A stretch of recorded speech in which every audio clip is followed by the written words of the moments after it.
శ్రీ రేణుక ఎల్లమ్మ తల్లి జ్యోతిష్యాలయం. ముఖం చూసి జ్యోతిష్యం చెప్పబడును. మీ పేరు బలము, మీ భవిష్యత్తులో జరగబోయేది చెప్పబడును. మీ కుటుంబ సమస్యలు, చదువు, ఉద్యోగం, మనశ్శాంతి, ఆరోగ్యం మరియు సకల సమస్యలకు పరిష్కారం చూపబడును. భయము, అనారోగ్య సమస్యలు, అనుమానం, చెడు ప్రయోగాల నివారణకు పరిష్కారం చూపబడును.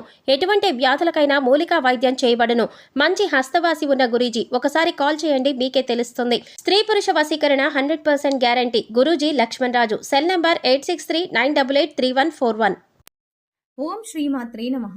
ఛానల్లోకి స్వాగతం అండి. అక్టోబర్ 2 మహావలయ అమావాస్య. పితృపక్షాల్లో వచ్చే ఈ అమావాస్య చాలా విశేషమని పండితులు చెప్తున్నారు. ఈ మహావలయ అమావాస్య రోజున మిథున రాశి వారు ఎటువంటి విధి విధానాలు పాటించడం వల్ల పితృదోషాలు తొలగిపోతాయి, అలాగే స్నానం చేసే నీటిలో ఏది వేసుకొని స్నానం చేయడం వల్ల పితృదోషాలు తొలగిపోయి అఖండ రాజయోగం కలుగుతుంది అనే అంశాలను ఈ వీడియోలో మనం వివరంగా తెలుసుకుందాం. కానీ అంతకంటే ముందుగా మీరు గమనించాల్సింది, ఇప్పటి వరకు సబ్స్క్రైబ్ చేసుకోకపోతే సబ్స్క్రైబ్ చేసుకుని పక్కనే వచ్చిన బెల్ ఐకాన్ నొక్కి ఆల్ సెలెక్ట్ చేసుకుంటే మేము ఇలాంటి వీడియోస్ అప్లోడ్ చేయగానే ముందుగా మీకు నోటిఫికేషన్ వస్తుంది. అలాగే వీడియోని ఎక్కడా కూడా స్కిప్ చేయకుండా చివరి వరకు చూస్తే మేము ఏం చెప్తున్నా మీకు పూర్తిగా అర్థమవుతుంది. మీ ఫ్రెండ్స్ అండ్ ఫ్యామిలీ మెంబర్స్లో మిథున రాశి వారు ఉంటే వారితో మర్చిపోకుండా ఈ వీడియోని షేర్ చేసుకోండి. ఇక వివరాల్లోకి వెళ్తే, అమావాస్య రోజు ఏ పనులు చేస్తే అదృష్టం కలిసి వస్తుందో, ఏ పనులు చేస్తే దురదృష్టం కలుగుతుందో తెలుసుకుందాం. అమావాస్య చాలా శక్తివంతమైనది. అమావాస్య రోజు కొన్ని పనులు చేస్తే అదృష్టం బాగా కలిసి వస్తుంది. అమావాస్య రోజు ఎవరైనా సరే సూర్యోదయానికి పూర్వమే తల స్నానం చేయాలి. తలంటు స్నానం చెయ్యకూడదు. తల స్నానం అంటే కేవలం నీళ్లు తల మీద పోసుకొని తల స్నానం చేయాలి. ఈ తల స్నానం చేస్తే చాలా మంచిది. అమావాస్య రోజు మధ్యాహ్నం పూట నిద్రపోకూడదు. మధ్యాహ్నం పూట నిద్రపోతే దరిద్రం చుట్టుకుంటుంది.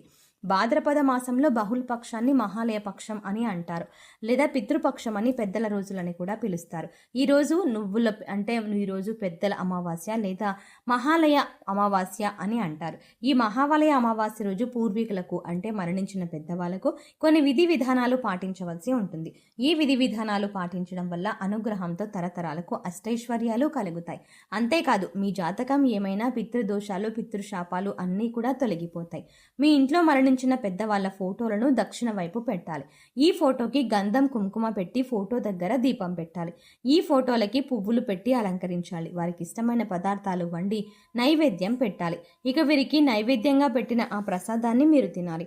ఇలా చేయటం వల్ల మీ పెద్దలు సంతోషించి మీ మనసులో కోరికలు నెరవేరుస్తారు. మీకు అష్టైశ్వర్యాలు, భోగభాగ్యాలు కలుగుతాయి. అలాగే మీ ఇంటి యజమాని మరణించిన పెద్దలను తలుచుకుంటూ తర్పణం ఇస్తే మంచిది. ఇక ఈ తర్పణం ఎలా ఇవ్వాలి అని చూసుకున్నట్లయితే, ఇంట్లో కానీ ఇంటి బయట కానీ దక్షిణ వైపుకు తిరిగి నీళ్ళల్లో కొన్ని నల్ల నువ్వులు కలిపి కుడి చేతి చూపుడు వేలు, బొటన వేలు మధ్యలో నుంచి నువ్వులు కలిపిన నీళ్లను ఒక ప్లేట్లోకి వదిలిపెట్టాలి. దీన్ని తర్పణం అంటారు. ఇలా తర్పణం వదిలేటప్పుడు మరణించిన మీ పెద్దల పేర్లను తలుచుకోవాలి. ఇలా తర్పణం వదిలిన నీటిని మొక్కల్లో పారేయాలి. తర్పణం ఇవ్వటం పూర్తయ్యాక మరణించిన మీ పెద్దల పేర్లు అంటే పూర్వీకుల పేర్లు చెప్పుకొని బ్రాహ్మణుడికి స్వయం పాకం దానం ఇవ్వాలి. అలాగే ఈ విశేషమైన రోజున గోసేవ కూడా ఎంతో పుణ్యాన్ని ప్రసాదిస్తుంది. గోవులు సకల దేవీ దేవతలు కొలువై ఉంటారని మన పురాణాలు చెబుతున్నాయి. అందుకోసం గోవు తినడానికి తౌడు కానీ, పచ్చి గడ్డిని కానీ, లేదా వాటిని కొనడానికి డబ్బులు మరణించిన పెద్దల పేర్లు చెప్పుకొని ఇవ్వాలి.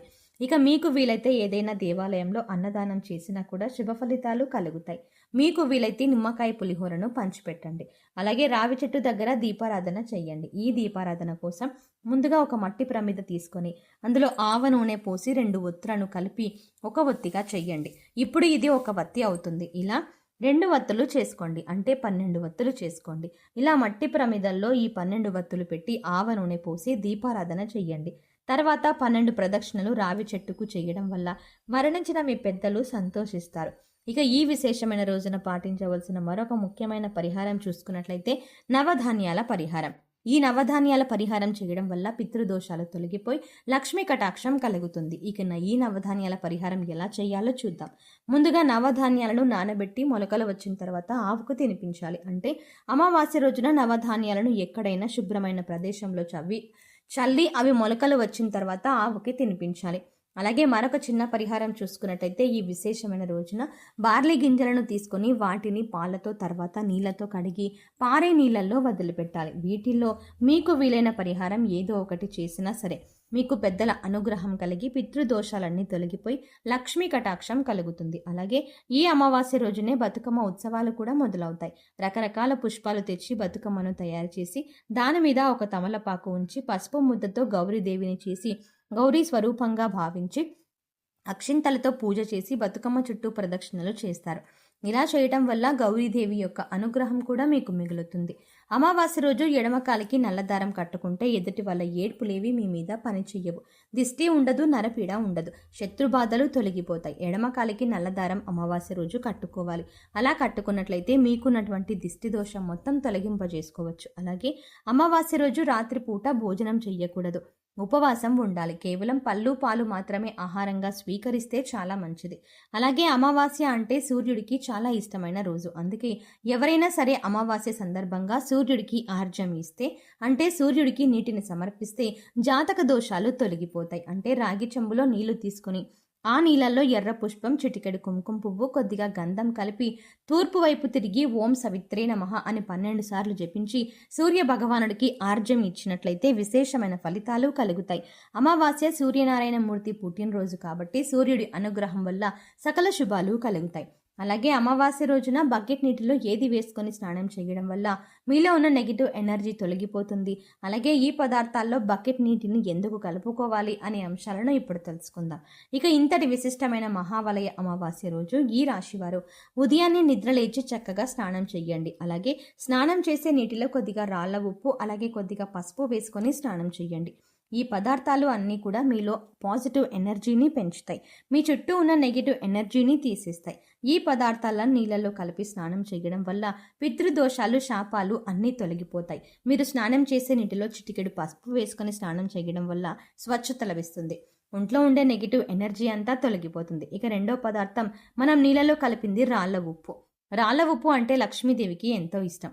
ఇలా రాళ్ల ఉప్పు వేసుకొని స్నానం చేయడం వల్ల లక్ష్మీ కటాక్షం కలుగుతుంది. అంతేకాదండి, ఈ రాళ్ల ఉప్పు నీళ్ళలో కలపడం వల్ల మనలో ఉన్నటువంటి నకారాత్మక శక్తి అనేది తొలగిపోతుంది, అంటే నెగిటివ్ ఎనర్జీ. వాస్తవానికి చెప్పాలంటే మనకు తెలియకుండా మన మీద ఒక రకమైనటువంటి నకారాత్మక శక్తి పనిచేస్తూ ఉంటుంది. ఇక ఇలాంటి నకారాత్మక శక్తి ఉన్నప్పుడు మనం చేసే పనుల్లో ఆటంకాలు రావడం, అలాగే ఆర్థికంగా కుంగిపోవడం ఇలాంటివన్నీ చూస్తూ ఉంటాం. ఇక ఈ నకారాత్మక శక్తి నుంచి బయటపడడానికి చిన్న చిన్న పరిహారాలు వేసుకుంటే సరిపోతుంది. దాన్ని తొలగించుకోవడానికి రాళ్ల ఉప్పు మనకు ఎంతగానో సహాయపడుతుంది. సో చూసారు కదండి, అక్టోబర్ 2వ తారీఖు మహావలయ అమావాస్య రోజున ఈ రాశి వారు ఏ చిన్న పరిహారం చేయటం వల్ల మీ పూర్వీకుల అనుగ్రహంతో మీ జీవితంలో ఉండే కష్టాలు, నష్టాలు అన్నీ తొలగిపోతాయి అనే అంశాలతో పాటుగా అమావాస్య రోజు స్నానం చేసే బకెట్ నీటిలో ఏది కలుపుకొని స్నానం చేయడం వల్ల పితృదోషాలు, పితృశాపాలు తొలగిపోయి ఆర్థికంగా అభివృద్ధి చెందుతారు. అలాగే గౌరీదేవి అనుగ్రహం కోసం ఎటువంటి విధి విధానాలు పాటించాలి అనే అంశాలను ఈ వీడియోలో మనం వివరంగా తెలుసుకున్నాం కదా. ఈ వీడియో మీకు నచ్చినట్టయితే లైక్ చేయండి. అలాగే మీ ఫ్రెండ్స్ అండ్ ఫ్యామిలీ మెంబర్స్లో ఎవరైనా మిథున రాశి వారు ఉన్నట్లయితే వారితో ఈ వీడియోని షేర్ చేసుకోవడం మర్చిపోకండి. కానీ అంతకంటే ముందుగా మీరు కనుక ఇప్పటి వరకు మన ఛానల్ని ఇంకా సబ్స్క్రైబ్ చేసుకోకపోతే వెంటనే సబ్స్క్రైబ్ చేసుకోండి. అలాగే పక్కనే ఉన్న బెల్ ఐకాన్ని క్లిక్ చేయండి. అంతేకాకుండా అందులో ఉన్న ఆల్ అప్డేట్ని కూడా సెలెక్ట్ చేసుకోండి. అలా పక్కనే ఉన్న బెల్ ఐకాన్ని క్లిక్ చేసి అందులో ఉన్న ఆల్ అప్డేట్ని సెలెక్ట్ చేసుకోవడం ద్వారా మేము చేసే ప్రతి వీడియో అప్డేట్ మీ మొబైల్కి ముందుగా నోటిఫికేషన్గా అందుతుంది. మరో చక్కటి వీడియోతో